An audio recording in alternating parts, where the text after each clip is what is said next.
Hello everybody and welcome back to another video for the day. We're going back into r/AmITheDevil, and if this happens to be your first of many videos that I hope that you get to enjoy in the future, then a little bit of a TLDR, it's like Am I the A-hole, except it is a certified all caps bolded yes. But if you guys would love to be absolutely amazing, show your support and see more videos like this one in the near future, be sure to hit that like button, leave a comment down below to start up them wholesome internet discussions, and if you guys have not already, subscribe to the channel and turn on them notifications. Am I the a-hole for not believing my daughter when she said she hadn't criminally damaged any property? Hi, so I am F39 and my 17-year-old daughter, Lily. Last week, Lily and her friends caused some trouble in college, and she got kicked out. But they are going to help her finish her exams, which they did yesterday. My friend Nicola got a call from a college saying that Lily and her friends criminally damaged property at the college, but Lily, Sammy, and Leia, Nicola's daughter, have all swore blind that they damaged anything. But Lily is a troublemaker and always has been, so I didn't believe her or her friends at the time. I've known Leia for years, as she has been Lily's best friend since nursery, and she has never once lied to me. I just figured that she would lie to help keep Lily out of trouble, because the claims that the college made were serious. They said that she had damaged cars and smashed the windows in. Lily had spent the next few days crying to me, saying that she hadn't done it, and neither did Sammy and Leia. But she had done things like this before, so I didn't believe her still. Until yesterday. Leia's mom had gone into college and spoke to the head about the situation, and told them basically quit what they are saying and show her physical evidence that her daughter and mine had supposedly done. They didn't have any cameras outside, and there was also no way any of the cars outside were damaged, according to Nicola, Leia's mom. So they lied to keep Lily out of the college because it wasn't enough to kick her out of being loud. They had to try and physically ruin any chances that she had at getting into another after this. But what I am asking is, am I the a-hole for not believing her? She won't talk to me after I apologize, and explained that she lied a lot, and there are some serious claims from a professional, so of course I was going to believe them. She won't talk to me after I apologize, and explain that she lied a lot, and there are some serious claims from a professional. So of course I was going to believe them. She screamed at me and said that she doesn't care what I have to say, and stayed with Leia since. And also, don't send your child to a small college that claims to want to help your children with their mental health. They are too comfortable around your kids and aren't professional enough. Alright, so let me see if I got this straight. Yeah, your kid has a history of doing stuff in the past that was bad. However, in this day and age, nobody having a picture of what happened to the cars? That's bullshit. If it had actually happened in this modern day and age, you know for shit sure somebody gonna be taking photos, videos, especially for insurance. They actually very much tell you to do those things so that they can help reimburse you, because yeah, this is kind of vandalism if it actually did happen. But considering that nobody had photos of the thing, yeah, it's likely it did not actually happen. Nobody bashes a car, tries to make a claim about it, and then doesn't take any photos for evidence. That's just ridiculous. Your case will fall flat the second anybody asks for evidence. But no, you believe the teachers and the people that were trying to make the claim because, oh, they were professionals, they had a profession, they were doing their job, they had a job, they were a higher education's official, and all of that stuff. Yeah, way to go losing your Mom of the Year mug. Am I the a-hole for telling my son's birth mom that she's more like a sister? I adopted my son when he was born. It was an open adoption, but the birth mom, Beth, was so greatly ashamed for being a teen mom that she didn't even follow up with any contact, which was fine, because I had no intention on involving her so much. The truth is that Ethan grew up with 2 dads and 3 older brothers. We always tried to save him to have him spend time with girls. A couple of years ago, when Ethan was 9, Beth reached out to see how he was doing. I think she spent the last 9 years being an overachiever, so she'd feel worthy of having a relationship with Ethan. Ivy League, married a hedge fund dude, yoga, etc. Ethan is incredibly self-aware and intellectual. You cannot BS him, so he and I can enjoy a very open relationship. I told him his mom reached out to me and asked about him. I emphasized that she didn't forget him, but she had to go away to work on herself. I asked how'd he feel about talking with her, and he said that he was open to it. They have a good relationship and spend time together. He's met her husband. It's been a good thing to know his biological family. Ethan is starting 6th grade, and he has to pick an elective class. There have been arguments about what the class would be. Anyways, he told Beth about it, and she effed up by getting involved with the matter. She said, what's the big deal about his doing a yearbook? He should do what he wants to do. It's his class. I was like, you got me effed up. I said, girl, you are not his mom. You are more like a sibling, and siblings don't get to say in parenting decisions. You take the back seat. You are a seat filler in the life of Ethan. Just don't forget your place. She didn't say anything and went radio silent. I was the bigger person and reached out. I said I've been raising that kid for 11 years, so it was triggering for you to give your 2 parenting cents. You need to understand that. He understands that, so you should too. I guess she's waiting for me to apologize for something she did. I will not.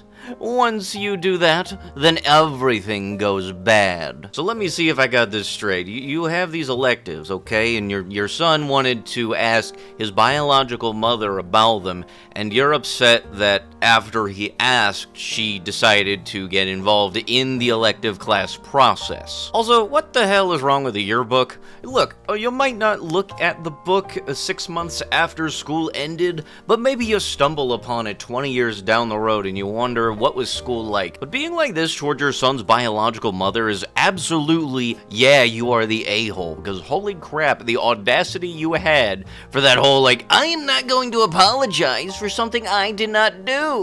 Yes, you did. Am I the a-hole for calling my friend a princess? I am big on traveling when I can. To me, the hotel doesn't matter so much unless it's a resort or something where we'll be spending a lot of time there. I've traveled with various friends throughout the years, but mainly my friends, Tatiana and Emily, I'm usually the planner. We split the cost of the hotel or motel. In the past, Emily has expressed disappointment about the choice of the accommodations and has suggested chain hotels. I could afford these, but Tatiana and I agree that they usually aren't worth it. Emily still goes along with it though. I admit, last time, I didn't do as much research as I should have on the motel. It wasn't in the best area. It was pretty sketchy. However, we were only there 2 nights, so we sucked it up. Emily was extremely uncomfortable. I'm having a bachelorette weekend for my wedding, which I am paying for the travel and activities that we are doing. The only thing I asked is that they chip in on the hotel. Originally, we were going to stay at a very nice hotel, as there were a lot of people going, and it'd be cheaper. Then, a few of the bridesmaids couldn't attend the weekend for one reason or another. The only ones going now are Emily and Tatiana. As it'd now be more money for us to stay in the hotel, I canceled the reservations and made new ones for a motel. Emily did the research and said that while the motel isn't as bad as the other ones that we stayed at, she is still a little scared of the area. Police don't say you shouldn't stay there, but they admit there is a higher chance of a crime like that than the other area. And the motel was a little rundown. Technically, Tatiana and I could afford to split the cost of a smaller room at the original hotel, but we'd rather save the money. Eventually, Emily said that she was going to pay for her own room at the original hotel. She'd still link up with us for all the activities that are planned. I admit it, this annoyed me, as I was hoping that we could spend nights hanging out, watching movies, etc. Emily said that she won't go to the motel at all because, but we are welcome to come and hang out at her hotel. She said it was unfair for me to change the accommodations. She pointed out that I had already changed the plans before, but I wanted to find the best bachelorette spot. I said it wasn't my fault the other bridesmaids had to work. I called her a princess and said that she's making this more difficult. It's my bachelorette weekend. If I don't mind staying at this motel, she should suck it up. Tatiana backed me up. Now, suddenly, Emily isn't sure she wants to come. I feel like she's being overdramatic. Tatiana backs me up, but obviously I want a very objective third party.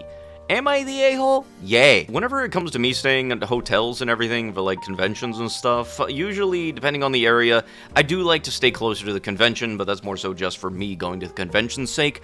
But if it does come down to it being in like a weird area, like before Otakon moved, for example, it was in Baltimore, so that was not exactly the best area or anything. And yeah, I know you might be able to save a couple of bucks, but if you happen to be hearing firearms going off in the distance every once in a while, I'm gonna be more comfortable at the hotel that is a little bit safer. And if it comes down to it of whether or not it's either I go on the trip and have to go through this sketchy feeling and feeling uncomfortable the entire weekend, or not, I'm going to kind of lean towards not going. Especially if somebody says that I should be going because it is their magical weekend or something like that. Am I the a-hole for refusing to invite a groomsman's girlfriend to the wedding? Me, 24F, and my fiancé, 29M, are newly engaged and currently in the process of wedding planning.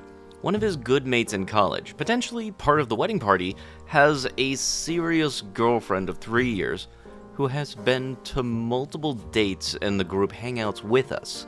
We have each other's added on social media and maintain a decent friendship up until 3 months ago when she commented on our engagement announcement post saying, jokingly, that my fiancé's facial expressions look so unnatural, as if he's being forced.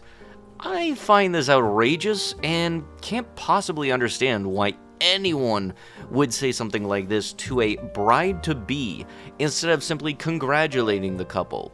Before this specific incident, this girl has occasionally made multiple negative remarks that made me uncomfortable. I have always chose to let it slide for the sake of my fiancé and his friendship.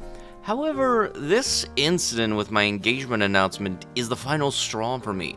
For the past few months, I have been refusing to talk to her or show up to any social gatherings if she is there, and have directly told my fiancé that I do not wish to continue being friends with someone who lacks common sense and doesn't even think before they speak. My fiancé is still close friends with her boyfriend and might ask him to be one of his groomsmen. I understand that extending a +1 to members of the wedding party is the right thing to do. I don't mind him bringing her as his +1, as long as I don't have to talk or interact with this person. Since it's my wedding day, I genuinely don't want to hear any of her inconsiderate, unsolicited opinions about my dress, my appearance, or the preparation of the event that might ruin the mood of the day.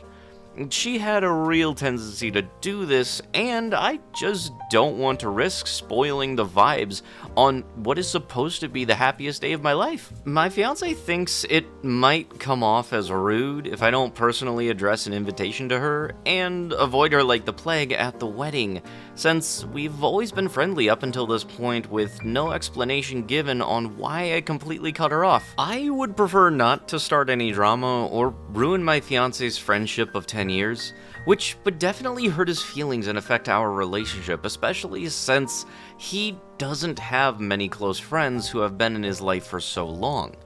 But I also really don't want to interact with that girlfriend of his ever again, let alone personally invite her to my wedding.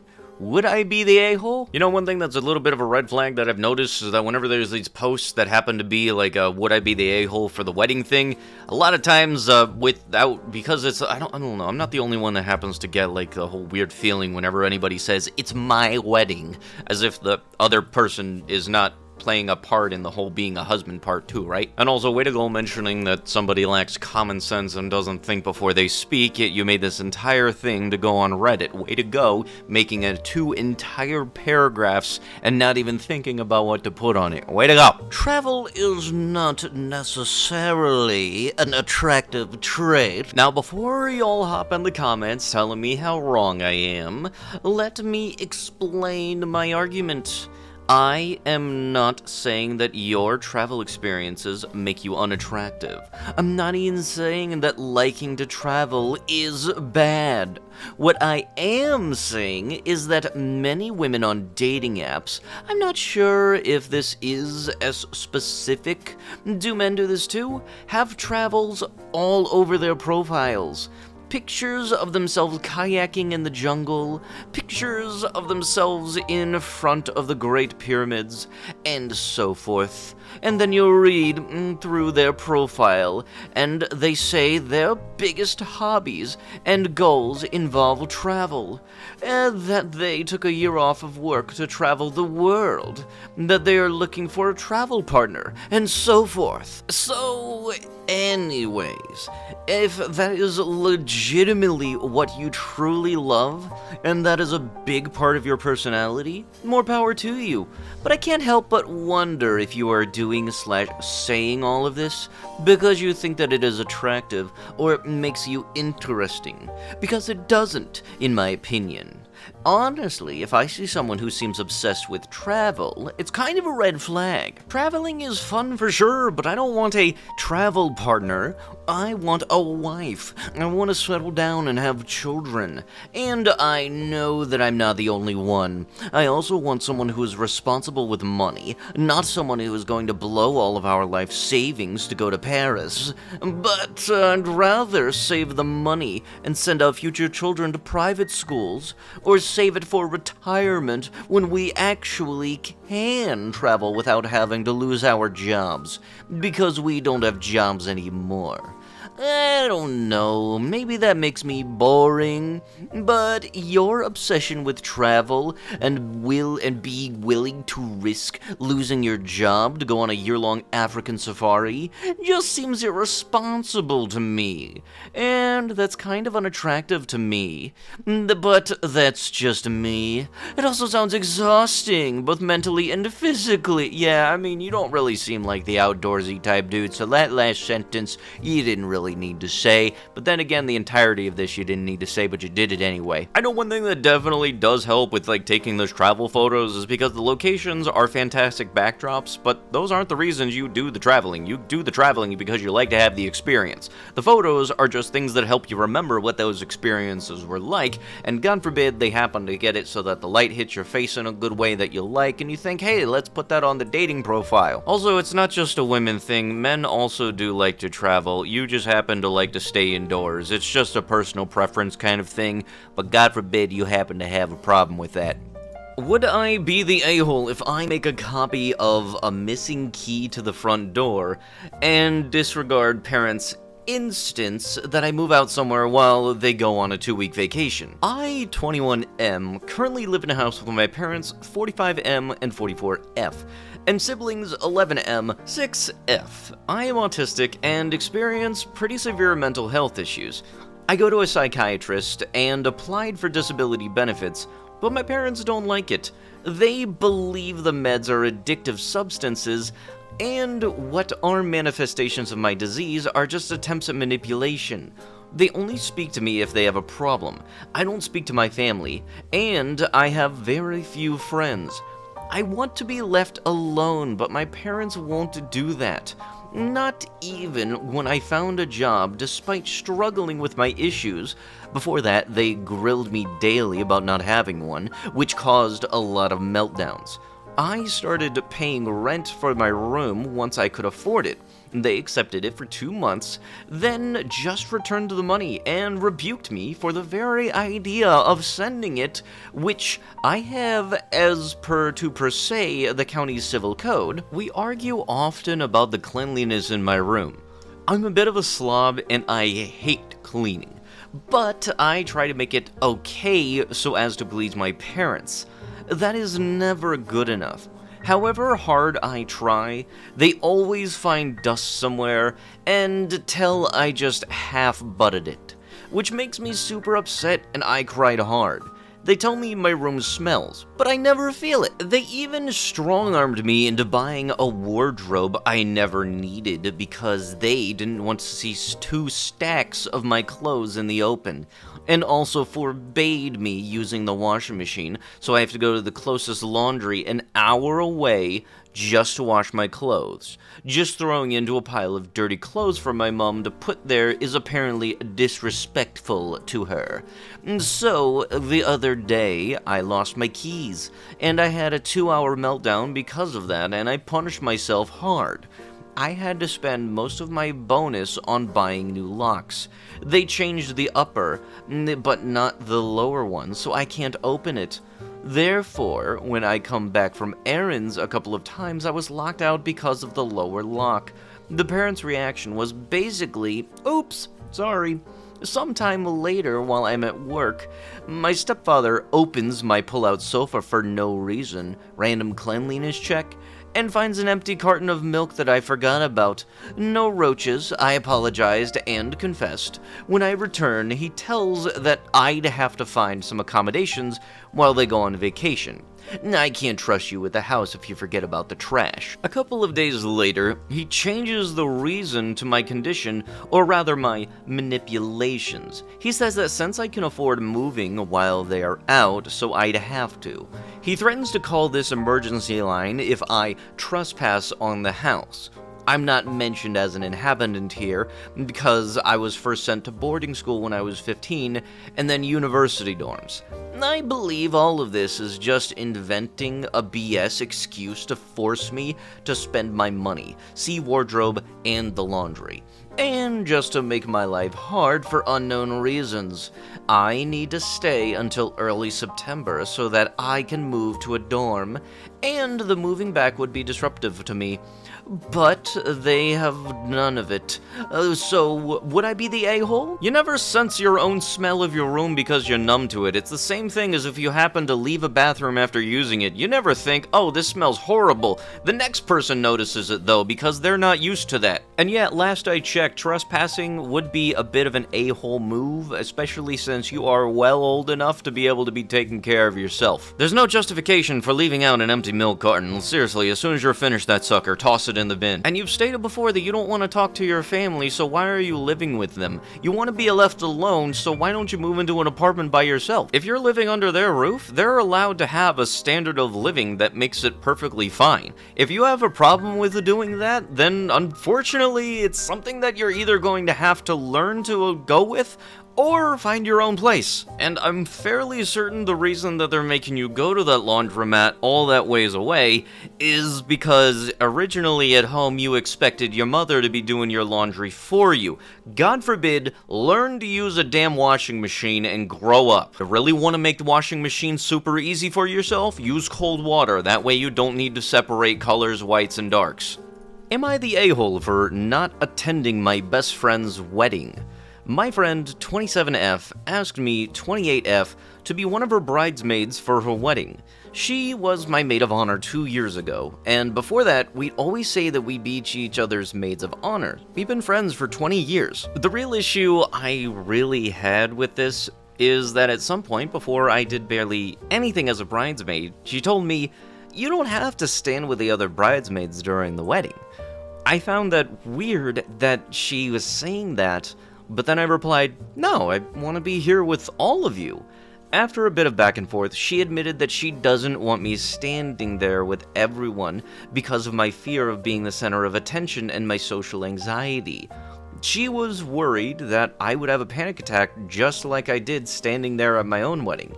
Honestly, it was bad during my wedding because I was shaking and couldn't breathe, and everyone's terrified reactions made it even worse for me. I had to leave and come back to just me, my husband, and my mother to continue our vows and such while everyone else moved on to the reception. I couldn't even go join them until I was drunk enough to not feel embarrassed. I've been to therapy since then and have made huge progress regarding my social anxiety, and my best friend knows this. I feel hurt that she didn't trust me enough to let me stand with others. I told her I was so much calmer and less anxious now, and I won't be the center of attention like I was when I was the bride. She said she acknowledged the improvement, but just doesn't want to take any chances.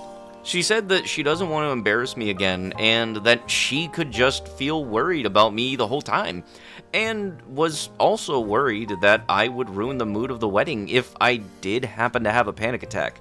I eventually told her that I'd just rather be a guest if I can't do all of the bridesmaid stuff.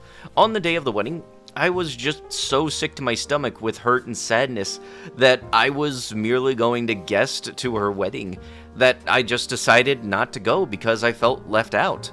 Now, she is very mad at me for making her feel bad at her wedding. She thinks that I was trying to hurt her and make her feel guilty because of what she thinks was a reasonable request.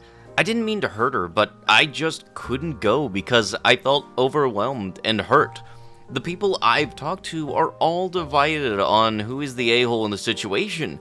I feel bad for ruining the mood of her wedding day, but I still feel like what she asked of me was hurtful. Am I the a-hole in this situation? I know the weddings are all big deals and everything, and I completely understand that. Your friend was looking out for you, though, because you had a panic attack at your own wedding and didn't want to have a panic attack at her wedding because you did feel embarrassed when you had it at your wedding, and so she was just trying to help keep things from repeating. But no, you had a problem with that because apparently Bridesmaids was so important to you that you're willing to risk having a panic attack in front of everybody and be embarrassed again. But with that, that is going to have to be with the video. If you guys would love to be absolutely amazing, show your support, and see more videos like this one in the near future, be sure to hit that like button, leave a comment down below to start up the wholesome internet discussions, and if you guys have not already, subscribe to the channel and turn on the notifications. I'll be sure to see you guys in the next one. Thank you so much for watching, and bye-bye!